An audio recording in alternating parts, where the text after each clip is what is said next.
Hello everyone, welcome back to mini blog. ఈరోజైతే మేము ఇంటికాడ ఉన్నాం కదా అని చికెన్ కర్రీ వండుకుందాం అనేసి చికెన్ అయితే తీసుకురమ్మన్నా. మా ఆయన అయితే తీసుకొచ్చి నాకే అప్పచెప్పిండు. మీలో ఎంతమందికి చికెన్ ఇలా పచ్చి చికెన్ చేతులతో ముట్టుకోవడం చిరాకు చెప్పండి. నాకైతే చాలా చిరాకు. అంటే తక్కువ ముడతా ఉన్నట్టు అప్పుడప్పుడు అర్జెంట్ అయినప్పుడు మాత్రమే నాకు తగులుది ఆ పని. తినడం మాత్రం మంచిగా తింటా, అదే అంటారు మా వారైతే.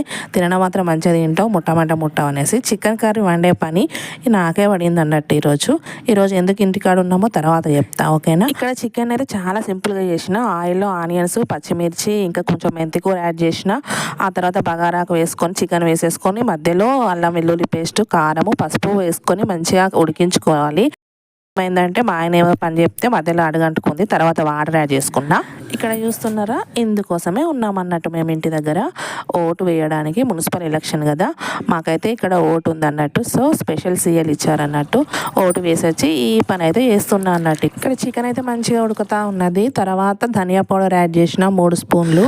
సాల్ట్ కూడా యాడ్ చేసుకున్నా. సాల్ట్ వేయడంలో నాకు కొంచెము వెనక ముందే అవుతుంది. తర్వాత వైట్ రైస్ పెట్టుకున్నాం అన్నట్టు. ఇక వాటర్ యాడ్ చేసుకున్నా కదా, కొంచెం ఉడికిన తర్వాత ఇక అప్పటిలోపు మా ఆయన వచ్చేసిండ్రు. గరం మసాలా, కొత్తిమీర పని ఆయనకే తగిలింది అన్నట్టు. ఇక్కడ చాలా సింపుల్, అంటే సింపుల్ కర్రీ అన్నట్టు. ఇక ఇక్కడ నైట్ చేసిన మునక్కాయ సాంబార్ అయితే ఉండే అన్నట్టు. అది కొంచెం వెయిట్ చేస్తున్నా అన్నట్టు. మంచిగా ఉంటుంది కదా చికెన్లోకి కాంబినేషన్.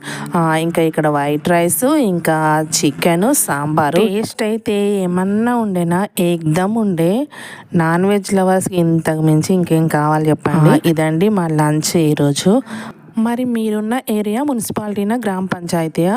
మున్సిపాలిటీ అయితే కంపల్సరీ మన ఓటు హక్కునైతే వినియోగించుకోవాలి కదా, అవును కదా. అది మన రాజ్యాంగం మనకిచ్చిన హక్కు. ఏమంటారు? మేమైతే మా ఓటు హక్కును వినియోగించుకున్నాం అన్నట్టు. సో ఇదండి mini blog. Thank you for watching.